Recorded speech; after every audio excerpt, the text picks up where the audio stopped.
کیونکہ اللہ تعالیٰ نے زندگی کے ہر شعبے میں ہماری رہنمائی کی ہے.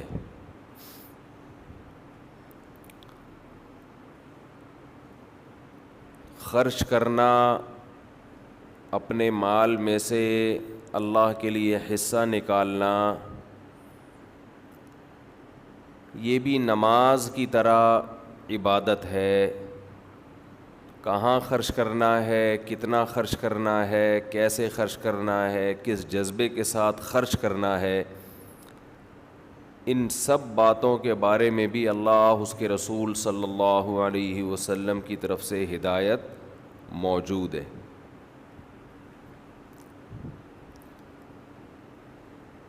آج ہمارے ہاں افراط و تفریط بہت ہے.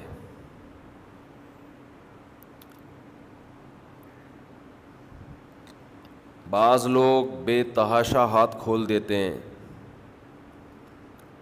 اور بعض لوگ کنجوسی کرتے ہیں، جہاں خرچ کرنا ہے وہاں بھی نہیں کرتے. پھر بعض لوگ یہ سمجھتے ہیں کہ شریعت میں خرچ کرنے کا جو حکم ہے اس کا تعلق صرف مال سے ہے، پیسوں سے ہے.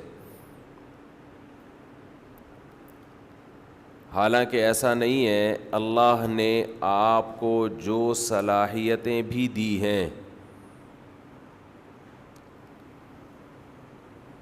جو ہنر آپ کے پاس ہے، جو بھی اسکلز آپ کے پاس ہیں، ان کے بارے میں بھی شریعت کا حکم ہے کہ یہ ہنر، یہ صلاحیتیں، یہ مہارتیں آپ نے کہاں اور کتنی خرچ کرنی ہیں.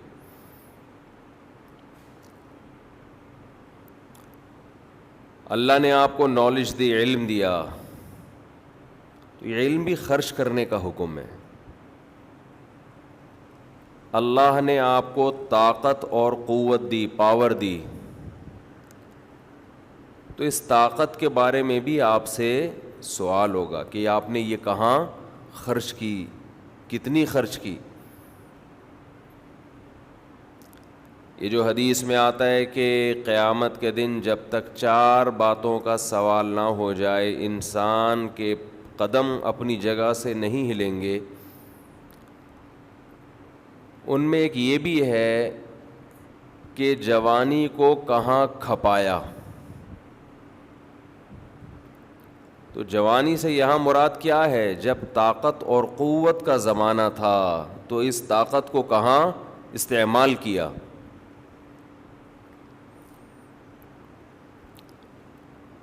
اللہ نے آپ کو دماغ کی بھی ایک طاقت دی ہے، سوچنے کی، ہر انسان کو دی ہے اللہ نے. اس سوچنے کی طاقت کو کہاں کھپانا ہے. یہ نہیں کہ جو مرضی الٹا سیدھا سوچتے چلے جاؤ.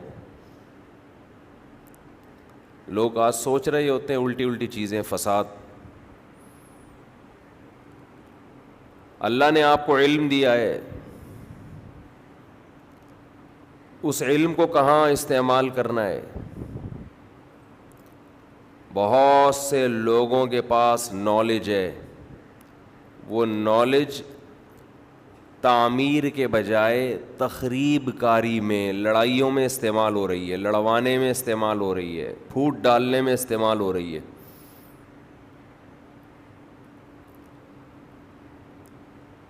تو پیسہ بھی ایک طاقت ہے، حکومت بھی ایک طاقت ہے. اسلام کا کمال یہ ہے کہ قرآن میں اللہ کہتا ہے وَجَعَلْنَاكُمْ وَكَذَلِكَ جَعَلْنَاكُمْ أُمَّةً وَسَطًا. ہم نے تم کو معتدل امت بنایا ہے، بیلنسڈ معتدل امت.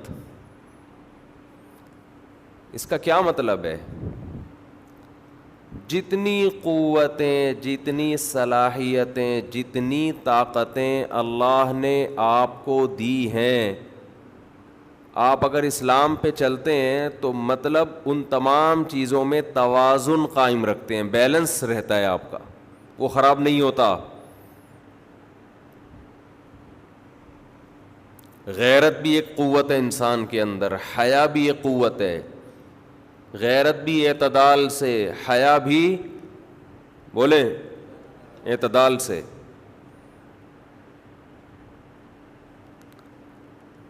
ہر چیز میں بیلنس ہے، ہر چیز میں۔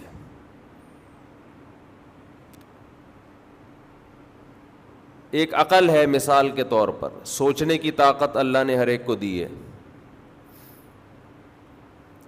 آپ اگر سوچتے ہی نہیں ہیں، بغیر سوچے سمجھے کام کر رہے ہیں، تو یہ بھی اعتدال سے تجاوز۔ کیوں؟ اللہ نے آپ کو سوچنے کی طاقت دی تھی، آپ وہ استعمال، بولو بھائی، بولنے کی طاقت دی ہے نا، تو وہ بھی تو استعمال کرنی پڑے گی نا۔ وہ بولنے پر بھی نہیں بول رہے تو اس کا مطلب وہ قوت استعمال ہی نہیں کر رہے آپ۔ دولہا سے پوچھا جا رہا ہے قبول ہے، وہ بولتا ہی نہیں آگے سے۔ اب ہم اس سے پوچھیں کیوں نہیں بول رہا، تو کوئی دوست کہے کہ یہ خاموش مزاج ہیں۔ تو بھائی بولنے کے موقع پہ تو بولنا پڑے گا نا، اتنی خاموش مزاجی،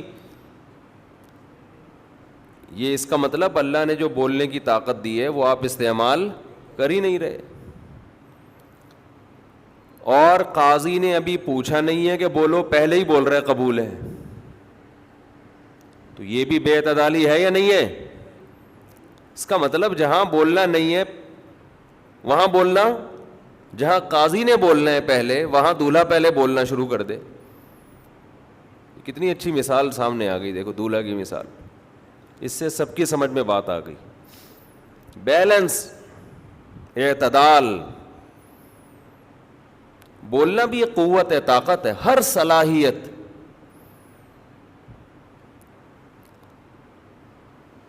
وَاجْعَلْهُ قُوَّةً لِّي فِيمَا تُحِبُّ فَكَمَا رَزَقْتَنِي مِمَّا أُحِبُّ فَاجْعَلْهُ قُوَّةً لِّي فِيمَا تُحِبُّ وَمَا زَوَيْتَ عَنِّي مِمَّا أُحِبُّ فَاجْعَلْهُ فَرَاغًا لِّي فِيمَا تُحِبُّ۔ حدیث میں دعا سکھائی ہے رسول اللہ صلی اللہ علیہ وسلم نے کہ اے اللہ، تو نے جتنی طاقتیں، قوتیں، صلاحیتیں مجھے عطا فرمائی ہیں، یہ تمام قوتیں ان کاموں میں استعمال کروا لے جنہیں تو پسند کرتا ہے۔ ایسا نہ ہو یہ قوتیں استعمال ہی نہ ہو، اور ایسا نہ ہو کہ استعمال ہو تو غلط جگہوں پہ استعمال ہونا شروع ہو جائیں۔ تو یہ تمام قوتیں ایسی جگہ استعمال کروا لے جہاں تو چاہتا ہے کہ استعمال ہو، تو جہاں چاہتا ہے نا استعمال ہو وہاں یہ ہو جائے استعمال۔ وَمَا زَوَيْتَ عَنِّي مِمَّا أُحِبُّ، اور جو صلاحیتیں تو نے مجھے نہیں دی یا جو نعمتیں تو نے مجھے نہیں دی، ان نعمتوں کا نہ ملنا یہ فراغت کا سبب بنا دے ایسی چیزوں میں جن سے تو خوش ہوتا ہے۔